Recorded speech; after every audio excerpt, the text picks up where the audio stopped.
President Trump just made an announcement that changes everything, not just for his campaign, but for the way America confronts one of its oldest enemies, the cartels. What he said wasn't just another promise, it was a declaration of intent.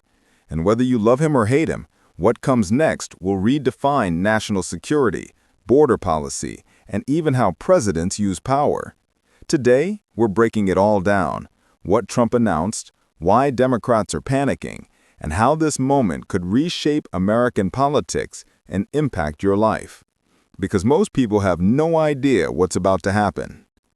What happened wasn't a typical Rose Garden press conference with carefully scripted talking points and polite applause. This was Trump standing in front of law enforcement officials, military personnel, and members of his Homeland Security Task Force, and publicly confirming something that took Washington by complete surprise. In his first 9 months back in office, his administration arrested a record number of cartel members and foreign terrorists operating on U.S. soil. We're talking about between 70 and 90 tons of deadly narcotics seized, over 1,000 illegal weapons recovered, and not just small-time street dealers, but high-level operatives tied to international cartels that have been poisoning American communities for decades. Think about that for a second. 70 to 90 tons. That's not a back alley bust. That's the equivalent of filling 4 full-size semi-trucks with narcotics that were destined for American streets, American schools, American neighborhoods. This wasn't a speech. It was a signal. A signal that Washington's old approach, endless committee meetings, diplomatic negotiations that go nowhere, polite letters asking foreign governments to please help us, was officially over. And here's where it gets interesting, because what came next, nobody saw coming. You see, Trump didn't just announce the arrests. He made it clear that his administration was willing to do what previous administrations refused to do. He authorized lethal strikes against cartel operations in international waters, not on American soil, not in densely populated cities, but out at sea, where drug trafficking vessels operate with impunity. Knowing that for decades the U.S. government was too cautious, too worried about optics, too paralyzed by bureaucracy to act decisively. Now I want you to think about this from a first principles perspective. What is the job of a government at its most basic level? It's to protect its citizens, to secure the borders, to ensure that foreign criminal organizations aren't flooding your communities with drugs that kill tens of thousands of people every year. For years, we've watched a certain drug, which I can't name on YouTube, be so potent that a dose the size of a few grains of salt can kill a grown adult, pour across the southern border. We've watched families destroyed. We've seen overdose deaths skyrocket. And what did Washington do? They held hearings, they pointed fingers, they funded studies, but they didn't stop the flow. Trump's announcement wasn't about politics. It was about results. And for many Americans who had lost loved ones to poisoning, who have watched their communities crumble under the weight of cartel violence, this wasn't politics at all. It was justice. Long overdue justice. Now here's where this all will take a turn, because while Trump and his team were laying out the numbers, the tons of drugs seized, the weapons confiscated, the lives saved, his opponents were scrambling to change the narrative. You've probably noticed this pattern before. When someone does something that works, that gets real results, the conversation immediately shifts. Not to did it work, but to was it legal? Was it ethical? Did he follow proper procedure? And that's exactly what happened. Within hours, Democratic lawmakers and media commentators started questioning Trump's authority to conduct these operations. They accused him of executive overreach. They raised concerns about international law. They demanded investigations into whether these lethal strikes were constitutional. Let me ask you something. Do you remember when President Obama used drone strikes overseas to take out suspected terrorists? Do you remember the media calling it illegal? Do you remember congressional Democrats demanding his impeachment for acting without explicit authorization? Neither do I. When Obama used drones to strike targets in Yemen, in Pakistan, in Somalia, the narrative was about decisive leadership, about a president willing to do what was necessary to keep America safe. And to be clear, I'm not saying those strikes were wrong. I'm saying there was a legal framework, however stretched, that allowed them to happen. But when Trump authorizes strikes against cartel vessels in international waters, vessels carrying enough to kill hundreds of thousands of Americans, suddenly it's a constitutional crisis. That's the double standard we're dealing with. And it's not just frustrating, it's dangerous. Because it signals to our enemies that America's political class is more interested in fighting each other than fighting the people who are actively trying to harm us. Now, I know what some of you might be thinking. Isn't there a risk that this kind of action escalates things, that it leads to more violence? And that's a fair question. But let me flip it around. What happens if we don't act? What happens if we continue down the path of diplomatic letters and toothless sanctions while cartels grow stronger, richer, and more brazen? What happens when they start operating with total impunity because they know the U.S. government is too afraid of bad press to actually stop them? The truth is, inaction has a cost too. A massive cost, measured in lives lost, in communities destroyed, in an entire generation struggling with addiction because we didn't have the courage to confront the source. Trump's approach may be controversial. It may make people uncomfortable, but it's built on a simple premise. Protect American citizens first, ask permission later. And here's the thing, the numbers don't lie. This task force has already seized more narcotics in 9 months than some previous administrations did in 4 years. They've arrested more high-level cartel operatives. They've disrupted supply chains that have been operating for decades. Even if you cut those numbers in half, even if you assume there's some exaggeration for political purposes, the results still eclipse anything we've seen in recent memory. So why isn't this the biggest story in America right now? Why aren't we celebrating the fact that our government is finally taking the cartel threat seriously? Because while Trump's task force was breaking records, the media was breaking into full-blown hysteria over something completely different. Something that, on the surface, seems trivial, but beneath the surface, it reveals everything about how power, perception, and politics intersect in modern America. I'm talking about the White House ballroom. Yes, you heard that right. While Trump was dismantling cartel operations and seizing enough substances to fill swimming pools, the press corps was losing their minds over a construction project. Now, renovations at the White House are nothing new. Every president leaves their mark on the building. It's a tradition that goes back centuries. Thomas Jefferson expanded it. The Roosevelts added the West Wing. Harry Truman completely gutted and rebuilt the interior because the structure was literally collapsing. But when Trump announced plans to renovate the East Wing and build a grand ballroom for state functions, diplomatic events, and official ceremonies, the reaction was swift and intense. Headlines screamed about taxpayer money being wasted. Editorials questioned his priorities. Critics accused him of turning the People's House into his personal palace. Except there was one small detail they conveniently left out.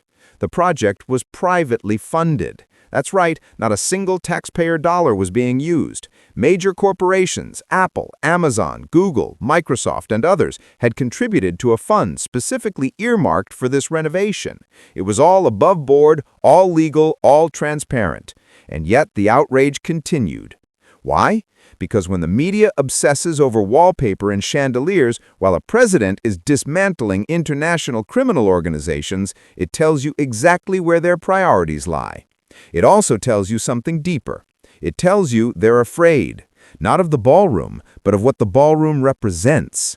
Throughout history, architecture has always been a statement of power. The Romans built the Colosseum, the French built Versailles, the Americans built the Capitol. These structures weren't just functional, they were symbolic. They announced to the world, we are here, we are strong, and we are not going anywhere. Trump's ballroom renovation is no different. It's a signal that he's not just occupying the White House, he's reclaiming it. He's making it a place that can host world leaders, that can project strength and confidence, that can serve as a stage for American diplomacy for generations to come. And that terrifies his opponents. Because if Trump succeeds in leaving a physical, permanent mark on the presidency, it becomes much harder to erase his legacy, much harder to pretend he was just an aberration, much harder to go back to business as usual. So they fixate on the cost, they fixate on the optics, they demand investigations into who donated, why they donated, and whether there's some hidden quid pro quo. But here's the reality. If this were any other president, if this were a Democrat renovating the White House with private funds, it would be celebrated as innovative public-private partnership. It would be praised as fiscal responsibility. Instead, it's treated as a scandal. And the panic spread quickly. It reached Congress within days. Hakeem Jeffries, the Democratic leader in the House, held a press conference where he didn't mince words. He called it the largest pay-to-play scheme in the history of the country. He suggested that corporations were buying influence. He promised investigations. He vowed accountability. Now let's think about this for a moment. Is it possible that some of these companies hope their donations will be remembered favorably? Sure, that's how the world works. People and organizations build goodwill. They invest in relationships. They support causes and projects they believe in. But is that corruption? Is that illegal? Not unless there's a specific exchange. Not unless there's proof that a donation bought a specific policy outcome. And so far, there's no evidence of that. Just accusations, just innuendo. But here's the part that should concern all of us. When politicians threaten to investigate private citizens and companies for making legal donations to legal projects simply because they don't like the president those donations are supporting, that's not oversight. That's intimidation. It sends a chilling message. Support the wrong person and we'll come after you. And that's not how a free society is supposed to work. Meanwhile, while Washington argued over marble floors and crystal chandeliers, something far more significant was unfolding a few hundred miles north, in New York City. A political earthquake that almost nobody saw coming. Eric Adams, the current mayor of New York City, a man who ran on a platform of law and order, who promised to restore safety and sanity to the city, stood alongside Andrew Cuomo and did something that shocked both parties. He endorsed Cuomo to be the next mayor. Now, if you're not familiar with New York politics, let me give you some context. Andrew Cuomo was forced to resign as governor just a few years ago amid multiple scandals, including over a dozen allegations of sexual misconduct. His career was supposed to be over. His name was supposed to be toxic. And yet here he is, running for mayor with the endorsement of the sitting mayor. What does that tell you? It tells you that something has shifted. That the Democratic establishment in New York is so desperate, so terrified of what's coming, that they're willing to rehabilitate someone they threw overboard just a few years ago. Because the alternative is worse. The alternative is Zoran Madani, a candidate so far to the left that he makes previous progressive politicians look moderate by comparison. A candidate who has openly called for defunding the police, releasing thousands of inmates from Rikers Island, freezing rents across the city, and fundamentally restructuring how New York operates. And according to the latest polling, he's ahead. Let that sink in for a moment. The city that was once America's shining example of urban renewal under Rudy Giuliani, the city that proved you could be compassionate and tough on crime at the same time, is now on the verge of electing someone who believes the entire system needs to be torn down and rebuilt from scratch. How did we get here? The answer is simple, and it's the same answer that explains so much of what's happening in America right now. When leaders fail repeatedly, when they promise solutions and deliver only more problems, people stop trusting the establishment. They stop believing in incremental change. They start looking for someone, anyone, who promises to do things differently. That's how Trump won in 2016. That's how progressive candidates have surged in Democratic primaries. And that's how someone like Mandani can go from obscure state legislator to frontrunner for mayor of America's largest city. Eric Adams understands this. That's why he stood next to Andrew Cuomo, a man with serious baggage, and said, "This is our best chance." Because in his mind, Cuomo represents a return to a certain kind of democratic governance, pragmatic, experienced, willing to work with business leaders and law enforcement. But here's the problem. The people of New York, especially those who have watched their neighborhoods decline, their subway system become dangerous, their cost of living skyrocket while their quality of life plummeted, aren't looking for a return to the past. They're looking for something radically different. And Mandani is offering them that vision. During the debate, which aired just the other night, you could see the dynamic play out in real time. Mamdani was calm, smiling, presenting himself as the voice of a new generation. Cuomo was defensive, constantly having to answer questions about his past, about the allegations that forced him from office. The Republican candidate tried hard to make inroads, but struggled to articulate a vision that could compete with either the nostalgia Cuomo offered or the revolution Mamdani promised. And what was most telling was what Mamdani didn't answer. When pressed on specifics, how exactly would you freeze rent without destroying the housing market? How would you keep the city safe with fewer police officers? Where would thousands of released inmates go, and what happens to public safety? He smiled and pivoted to talking points about systemic oppression and the need for transformational change. In other words, he didn't have answers, but he didn't need answers, because to his supporters, the current system is so broken that any change feels like improvement. This is the danger of failure at scale. When governance becomes so ineffective that people lose faith in the entire enterprise, they become willing to gamble on untested ideologies. They become willing to believe that someone with no executive experience, no track record of managing complex organizations, can somehow fix a city of 8.5 million people. Now, I'm not saying Mamdani is a bad person. I'm saying that idealism without pragmatism is dangerous, that good intentions without competent execution leads to disaster. And history is full of examples, from local governments to entire nations, where revolutionary rhetoric collided with economic reality, and the people who suffered most were the very communities those revolutionaries claimed to represent. Here's something fascinating from the polling data. Among American-born New Yorkers, there's still a preference for Cuomo over Mamdani. Not overwhelming, but measurable. Among foreign-born New Yorkers, particularly recent immigrants, the numbers flip dramatically.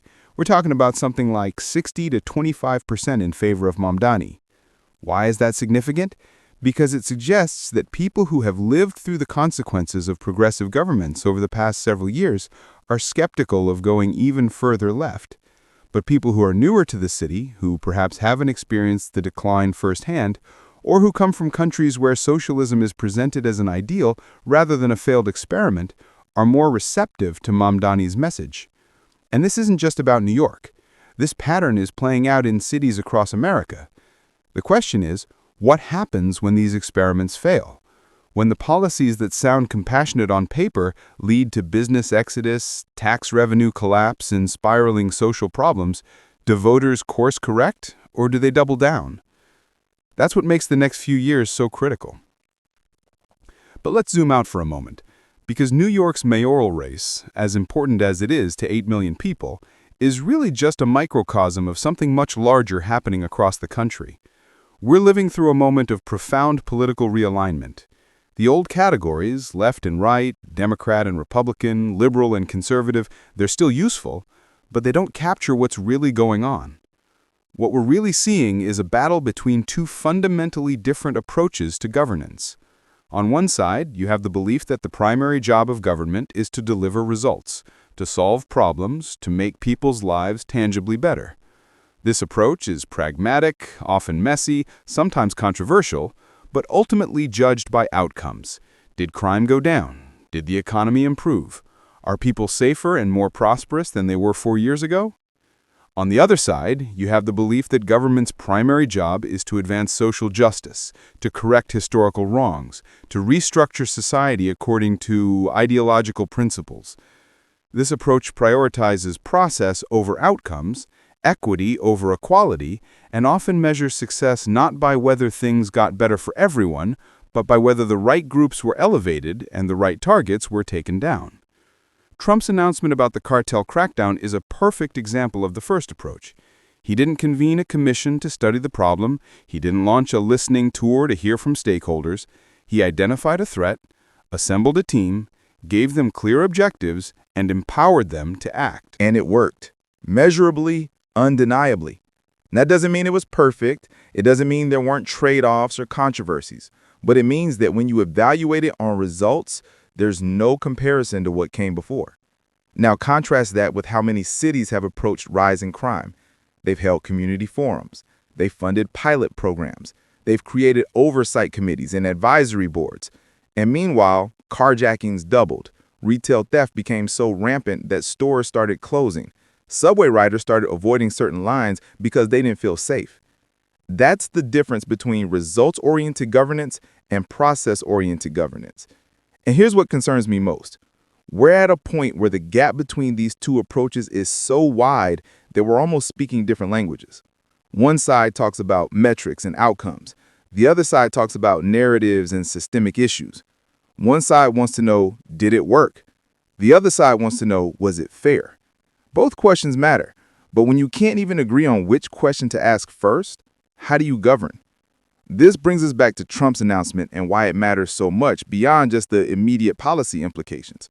What Trump did was remind Americans that decisive action is possible, that government can function quickly and effectively when leaders are willing to cut through bureaucracy, ignore critics, and focus relentlessly on outcomes. For years, we've been conditioned to accept that everything takes forever, that meaningful change requires decades of coalition building and consensus, that moving fast means cutting corners and ignoring important voices. But what if that's not true? What if the real reason things move slowly is because the system has become calcified by special interests, risk-averse bureaucrats, and politicians who care more about optics than outcomes? Trump's cartel crackdown is a test case. If it continues to produce results, if the numbers keep improving, if American communities start to feel safer, it validates the argument that speed and decisiveness matter, that the old way of doing things wasn't just slow, it was ineffective. And that terrifies the establishment because if people realize that government can work efficiently, they'll stop demanding it. They'll stop accepting excuses. They'll stop rewarding politicians who talk a good game but never deliver. That's why the backlash has been so intense.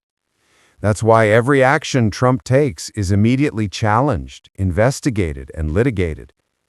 Not because his opponents genuinely believe he's breaking the law, but because they understand that if he succeeds, it exposes decades of their own failure. Now, I want to be clear about something. I'm not saying Trump is perfect. I'm not saying every decision he makes is correct. I'm not even saying you should support him politically. What I'm saying is that we need to be honest about what's happening. We need to look at results, not just rhetoric. We need to ask hard questions about why certain policies work and others don't, regardless of who proposes them. Because here's the truth. America doesn't have unlimited time to figure this out. The drug crisis is killing tens of thousands of people every year. The border is a mess. Cities are struggling. The national debt is spiraling. Our adversaries, China, Russia, Iran, are watching closely, probing for weakness, waiting for opportunities. We can't afford another decade of dysfunction. We can't afford to prioritize political point scoring over problem solving.